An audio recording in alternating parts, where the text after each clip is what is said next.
ገንዘብን አጣችሁ ዕዳና ብድር ውስጥ ተዘፍቃችሁ ተጨማሪ እዚህ ምድር ላይ ለአንድ ቀን እንኳን ለመኖር ሙሉ በሙሉ ተስፋን አጣችሁ ራሳችሁን ለማጥፋት ጫፍ በደረሳችሁበት ሰዓት ላይ ሙሉ በሙሉ ከነበራችሁበት ህይወታችሁን ሊቀይር የሚችል እንቁ የሆነ የማይገኝ አንድ እድል ቢያጋጥማችሁስ? እይታችንን ስንጀምር ዝናባማና ቀዝቃዛ በሆነ አንድ ምሽት ላይ ሂዮኑክ የተባለ እድሜው በአርባዎቹ መጨረሻ የሚገኝ ግለሰብ ትዕዛዝ ከማን እንደተሰጠውና ለምን እንዳደረገው ለጊዜው ግልጽ ባይሆንም ጭር ያለ ቦታ ላይ ግን አንድ ሰው ላይ ጥቃትን አድርሶ ሰውየውን ከኋላ ጭኖት ሻንጣውን ግን እዛው አስፓልቱ ላይ ጥሎ ጉዞውን ሲያደርግና ፊቱ ልንመለከተው ያልቻልነው ሰውን በመምጣት ሻንጣውን ይዞ ከቦታው ለቆ ሲሄድ በማሳየት ነው። በቀጣዩ ቀን ጠዋት ላይ ታዲያ ጄሳንግ ወደተሰኘ አንድ አክተር ጋር እይታችን ይወስደንና ስራው ላይ ስኬታማ ሆኖ እድሎችን ሊያገኝ ያልቻለ የገንዘብ እጥረት አጋጥሞት ከብዙ ሰው በመበደር ዕዳ ውስጥ የገባና በአጠቃላይ ህይወቱ ላይ ሙሉ በሙሉ ተስፋ የቆረጠ ሰውን የምናይ ሲሆን ተከራይ ሆኖ እዚህ ሰፈር ውስጥ ለብዙ ጊዜ ቢቆይም ከጎረቤቶቹ ጋር ግን ብዙም የማይግባባ የብዙ ወራት ኪራይንም ቢሆን ያልከፈለ ሲሆን እዚህ ምድር ላይ የሚኖርበት ቅንጣት ታክል እንኳን ተስፋ ስላልቀረችው አስቀድሞ ፎቶዎቹን በሙሉ ካጠፋ በኋላ እቤቱ ውስጥ እንዳለ ራሱን ለማጥፋት መዘጋጀት ሲጀምርና ድንገት የቤቱ በር ተንኳክቶ ስለነበር ግን ሲከፍተው አከራዊ የሆነችው ሶያ በመሆኗ ገንዘቤን ለምንድነው ማሰጠኝ በማለት ስጨቀጭቀውና እቤቱ ዝብርቅርቁ እንደወጣና እሱም ቢሆን እንደቆሸሸ በመናገር እየተጸየፈችው ግን ተሸታለቅ በማለት አፍንጫዋን ይዛ ሞራሉን ስለነካችው ከመሞቴ በፊት ቢያንስ ገላዬን ልታጠብ የሚል ሀሳብ አይምሮ ላይ ብቅ ሲልበትና አስቀድሞ ያሰበውን ነገር ለጥቂት ሰዓታት ወደፊት አራዝሞት ገላውን ለመታጠብ ለዳዎች የተሰራ የጋራ ሻወር ቤት ጉዞውን ሲያደርግ ይታያል። ውስጥ ላይ አስቀድሞ ግን ፊልሙ ሲጀምር ካየነው ከሂዮኑክ ጋር ተያይቶ ሱፍን በመልበሱና ሲታይ ሀብታም ስለሚመስል የድሃዎች በሆነው ሻወር ቤት እዚህ ምን ይሰራል በማለት ግራ የተጋባ ሲሆን ከጥቂት ደቂቃዎች በኋላ ግን ሰውየው በአጋጣሚ ሳሙናውን ማልጮት ወድቆና ጭንቅላቱ ከመሬቱ ጋር ተጋይቶ ራሱን ሲስትና እቃዎቹን ያስቀመጠበት ሎከር ቁልፉም ቢሆን ከእጁ ላይ ተፈናጥራ ወደ ጄሳንግ ጋር ስታመራ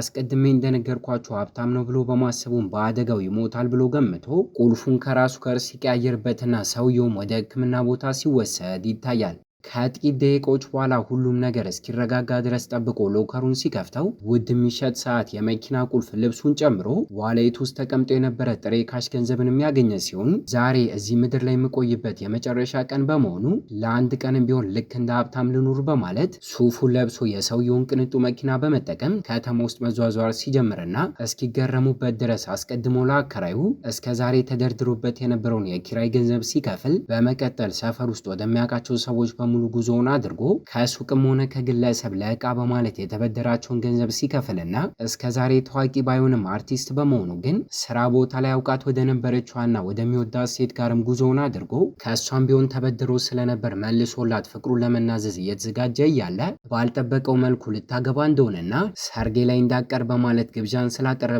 ይህ ክስተት በአንዴ ቅስሙን ሰባብሮት ለአንድ ቀን እንኳን የሀብታም በሆን ደስተኛ ሊሆን አልችልም በማለት የበለጠ ተስፋ ሲቆርጥና ከሂዮኑክ ወስዶ የነበረውን ነገር በሙሉ ሰብስቦ እንዳልሞተ በማወቁ ሆስፒታል ሊመልስለት ባመራበት ሰዓት ግን ባጋጠመው የጭንቅላት ግጭት አማካኝነት ሂዮኑክ ሙሉ በሙሉ ትውስታውን አጥቶና ስሙን እንኳን በቅጡ ሳያስታውስ ቀርቶ አደጋው ባጋጠመው ቀን ላይ ወደ ሆስፒታል ሲወሰድ ሐኪሞቹ ባገኙት የኢንሹራንስ ወረቀት አማካኝነት ጄሳንግ ብለው በሱ ስም እየጠሩት እንደሆነ ሲረዳና አጋጣሚውን ልጠቀምበት በማለትም ደስተኛ ሆኖ ሐሳቡን ቀይሮ እቃውን እንደያዘ ከሆስፒታሉ ለቆ ሲወጣ ይታያል።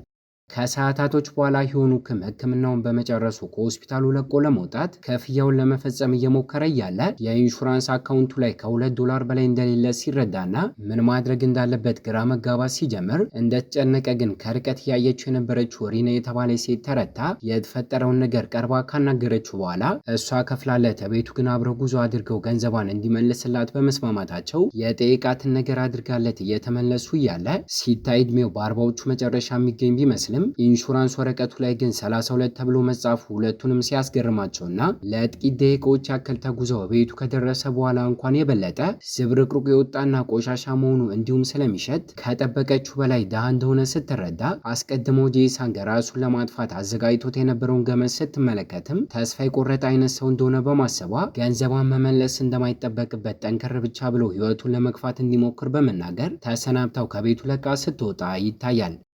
ከቀጣዩ ቀን ጀምሮ እሱም ቢሆን ህይወቱን ለመቀየር በማቀዱ አንድ በአንድ በማስተካከል ቆሽሾ የነበረውን ቤት ሲያጸዳውና ሰፈር ውስጥ ያሉ ሰዎችና ጎረቤቶቹ ጋር ጉዞ እያደረገ ስለ ራሱ ትውስታውን ለመመለስ ሲሞክር አስቀድሜ እንደነገርኳችሁ ግን ጄሳንግ ከጎረቤቶቹ ጋር የሚግባባ አይነት ሰው ባለመሆኑ ልክ እንደ አዲስ ሰው አናውቅም በማለት ሲያገሉትና ከሚስቱ ጋር ተጣልቶና መቷት ከቤቱ ለቆ የወጣ የነበረውን ጎረቤቱን ሳይቀር በአጋጣሚ ከእሱ ጋር ተጣልቶ ስለነበር በቀላሉ ሲደበድበው ሰውነቱ በቀላሉ እንደሚታዘዝለትና ችሎታ እንዳለው ሊረዳ ችሏል። ልክ እንደዚህ ቀናቶች የተቆጠሩ በመጡ ቁጥር እያስታወሳቸው የመጡትን ነገሮችም የማስታወሻ ወረቀት ላይ የሚጽፍ ሲሆን ስለ ታሪኩ ካወቀች በኋላ አዝናለት የነበረችው ሪናም ልጠይቀው በአጋጣሚ አንድ ቀን እሱ ጋር ስትመጣ ሲጋራ ለማጨስ ሞክሮ ትን ብሎት ያገኘችው ሲሆን ለማጽዳት እየሞከረ ያለ ቤት ውስጥ ብዙ ሲጋራ ተቀምጦ በማግኘቱ ከዚህ ቀደም የሚያጨስ መስሎት ሞክሮ እንደነበር ነገር ግን ሰውነቱ ሊፈቅድለት እንዳልቻለ ሲነግራትና የበለጠ ሪናም ስላዘነችለት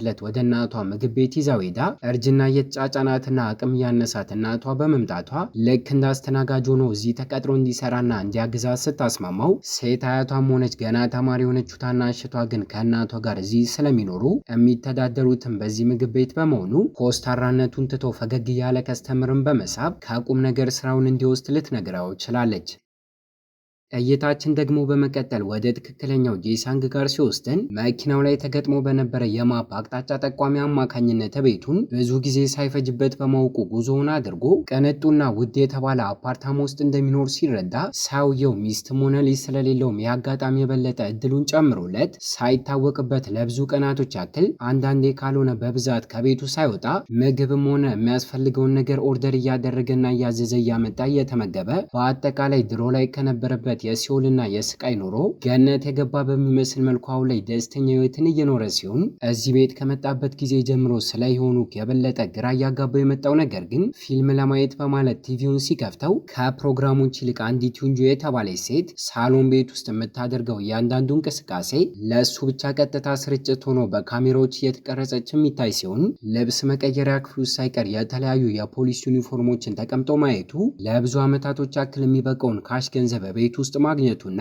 አልኮል መጠጥ መጠቀም አሰኝቶት ከመደርደሪያው ላይ ወይኑን ሲያነሳው በአጋጣሚ እንኳን ሚስጥራዊ ክፍል በመሆኑ በድንገት ሲከፈትለትና ውስጥ ላይ ሲገባ ሐሰተኛ ቢሆኑም በተለያየ ሰው ስም የተሰሩ ግን በመቶዎች የሚቆጠሩ መታወቂያና ፓስፖርቶች ተቀምጦ ሲመለከት ሽጉጦችን ጨምሮ የተለያዩ ስለት ያላቸው መሳሪያዎች እንዲሁም ካሜራዎችን ቢሆኑ ተደርድረው ስለነበር ይህ ሰው ምናልባት ከመንግስት ጋር የሚሰራ ሰላይ ነው ብሎ መገመት ሲጀምርና ከጥቂት ደቂቆች በኋላ ግን ስለ ወንጁ ትክክለኛ ማንነት የሚናገሩ ፎቶዎችና ጽሁፎች ተለጥፈው ስለነበር በሱ ምክንያት ከዚህ ቀደም ህገወጥ ስራዎችን ለሚሰራና አደገኛ ለሆነ ካምፓኒ ተቀጥራ ትሰራ እንደነበር እነሱን ሊያሳስር የሚችል ማስረጃን ግን ለፖሊስ አሳልፋ በመስጠቷ ለደህንነቷ ሲባል አሁን ላይ ተደብቃ እየጠበቀች እንደሆነ ሲረዳና አስቀድሞ እንደገመተው ሄኖክም ቢሆን ከፖሊሶች እሷን ለመጠበቅ እንደተቀጠረ ሊያስብ ችሏል።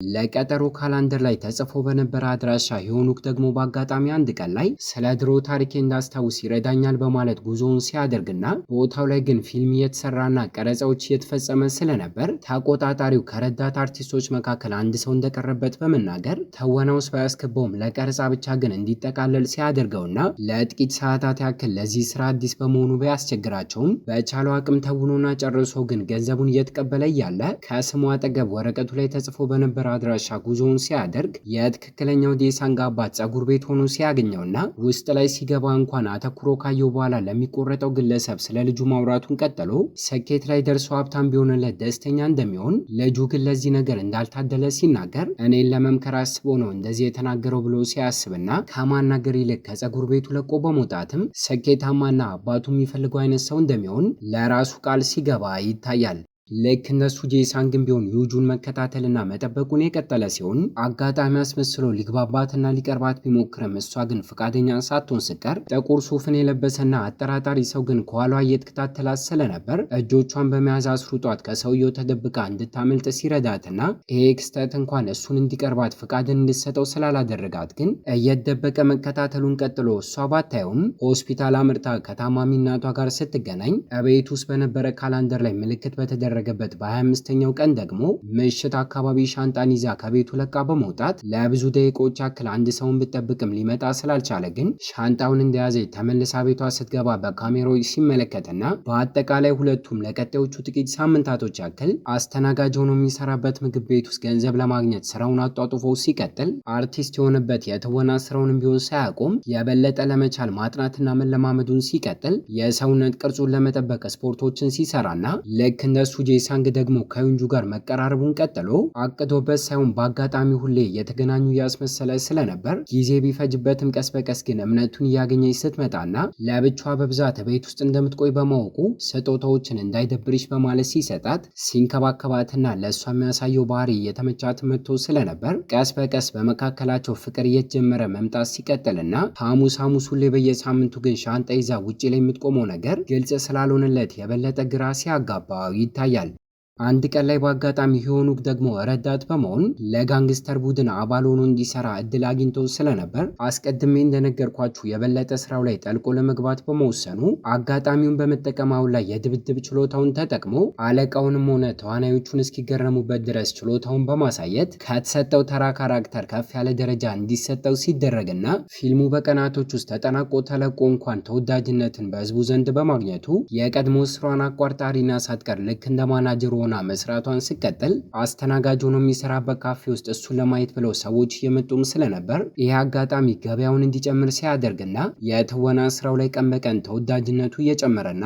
የዋና ገጸ ባህሪ እድልንም እያገኘ መምጣት በሚጀምርበት ሰዓት ግን የጋንግስተሮቹ መሪ ሆኖ እንዲተውን የተመረጠው ሰው የኔን ቦታ ይቀማል በሚል ስጋት የቅናት ስሜት አድሮበት ቀረጻ ላይ ያሉ እንኳን አጋጣሚ አስመስሎ አውቆ ጥቃትን ሲያደርስበትና ከማቋረጥ ይልቅ በተቃራኒው ሂዮኑ ግን ይህን አጋጣሚ የበለጠ አሪፍ አድርጎ ተጠቅሞበትና ተውኖት የበለጠ የአለቃውን ትኩረት ሊያገኝም ችሏል። አንድ ቀን ላይ ታዲያ ጄሳንግ ቤት ውስጥ እያለ ሚስጥራዊ ክፍል ውስጥ ከተቀመጡ ስልኮች መካከል አንደኛው ሲጠራ ፍርሃት ስሜት ውስጡ ቢኖርም አንስቶት ግን ማዳመጡን ሲቀጥልና ከሰውየው አነጋገርም ቢሆን ከደንበኞቹ መካከል አንደኛው እንደሆነ ሲረዳ እስካሁን ለምንድነው እንጂ ያልሞተችው ካለውን በኋላ ስለዚህ ጉዳይ ለማውራት እንዲገናኙ ሲቀጣጠሩና ምሽቱ ተጠናቆ በቀጣዩ ቀን ላይ ሰው ያልበዛበት ቦታ ላይ እየጠበቁትም ስለነበር ፊቱ እንዳይታይ ኮፍያ፣ መነጽር እንዲሁም የፊት ጭንብልን ሳይቀር አድርጎ ጉዞውን ሲያደርግና ተቀምጠው ማውራታቸውን ቀጠለው ሰዎቹ ህገወጥ ነገር በመስራት የሚታወቀው ካምፓኒ ባለቤት እንደሆኑ ከዚህ ቀደም ክዳቸው ለነበረችው እንጂ ቅጣት ሊሰጧትም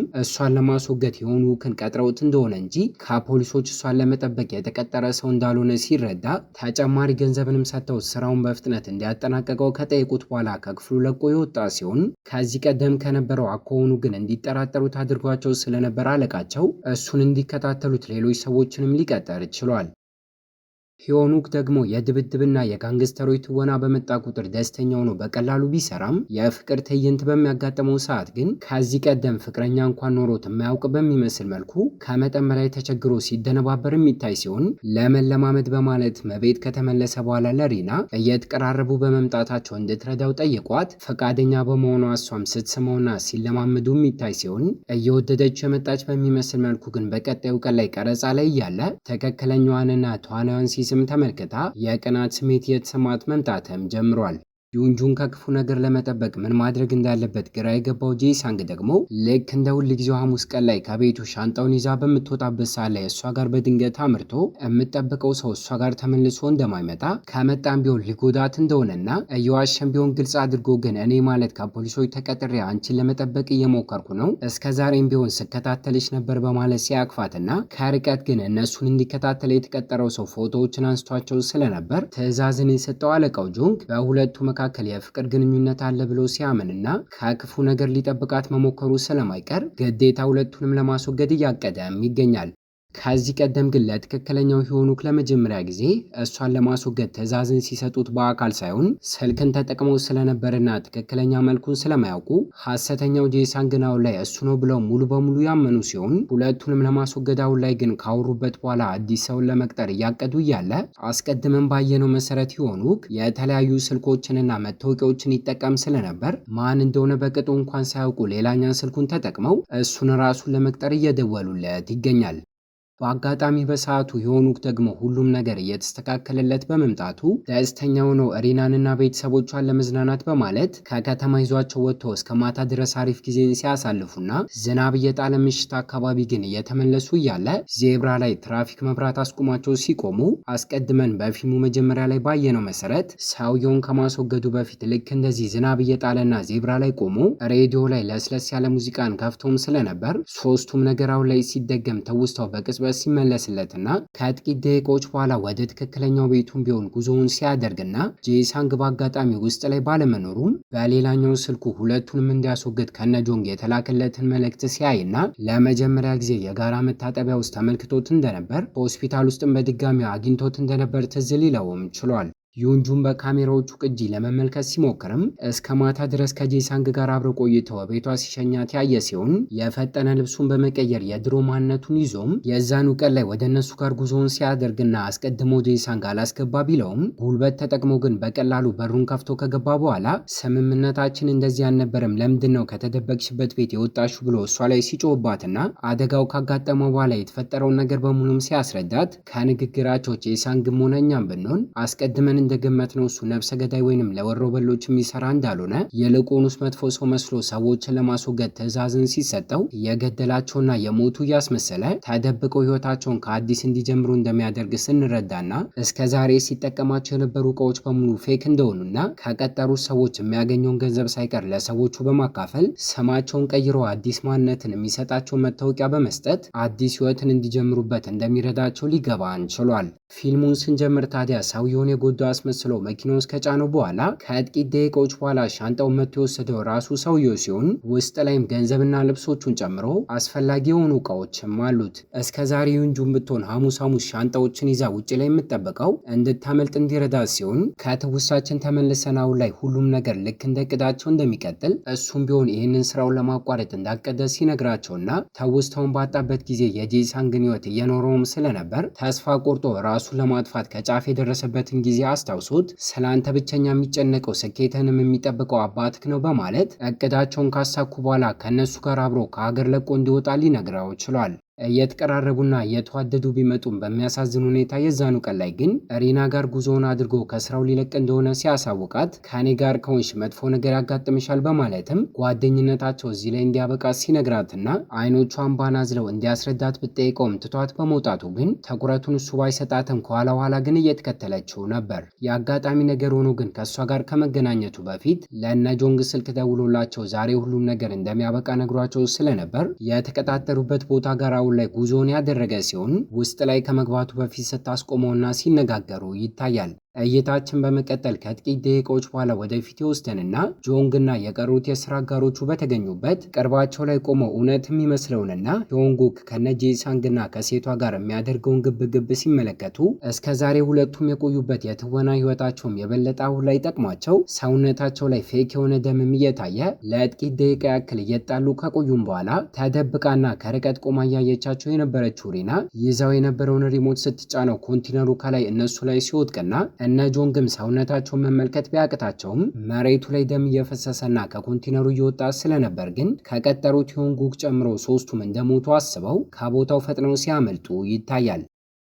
እይታችን በመቀጠል ሁሉም ነገር ከተረጋጋ በኋላ ከሪና ጋር ሄኖክ በሚነጋገርበት ሰዓት ላይ እንደምንረዳው አስቀድሞ ተከታትለው በመጣችበት ሰዓት ላይ ሁሉንም ነገር አሳውቋት እንደነበር የእቅዳቸው አንደኛው አካል ልትሆን እንደቻለችም ስንረዳና ለመጀመሪያ ጊዜ የተተዋወቁበት ቀን ላይ በኢንሹራንስ ወረቀቱ አማካኝነት 32 ዓመቱ ነው፣ በመካከላችን ብዙ የእድሜ ልዩነት የለም ብላ የነበረ ቢሆንም ትክክለኛውን አሁን ላይ 45 እንደሆነ ነግሯት ግን ልትቀበለው ፈቃደኛ በመሆኗ ከሀገር ለቆ የመውጣት ሀሳቡን ሙሉ በሙሉ በመተው ደስተኛው ነው። ሁለቱም የፍቅር ግንኙነትን ሲጀምሩና ምግብ ቤት ውስጥ ቤተሰቦቿን እያገዘ መስራቱን ባያቆምም የትወና ስራውን ግን አጧጥፎ ቀጥሎበት ደስታን አጥቶና ህይወቱ ላይ ሙሉ በሙሉ ተስፋ ቆርጦ ከነበረው ከጄሳንግ ጋር በመጨረሻም ሁለቱ አብረው አንድ ፊልምን ሲተውኑ እያየን እይታችንን እዚህ ላይ እናበቃለን። ከተመቻችሁ ላይክ፣ ለቻናሉ አዲስ ከሆናችሁ ሰብስክራይብ እና ሐሳብና አስተያየታችሁን ኮሜንት ላይ ያስቀምጣችሁልን። አዲስ በሆነ በቀጣይ በሌላ ፊልም እስኪያገናኘን ቸር ያቆየን።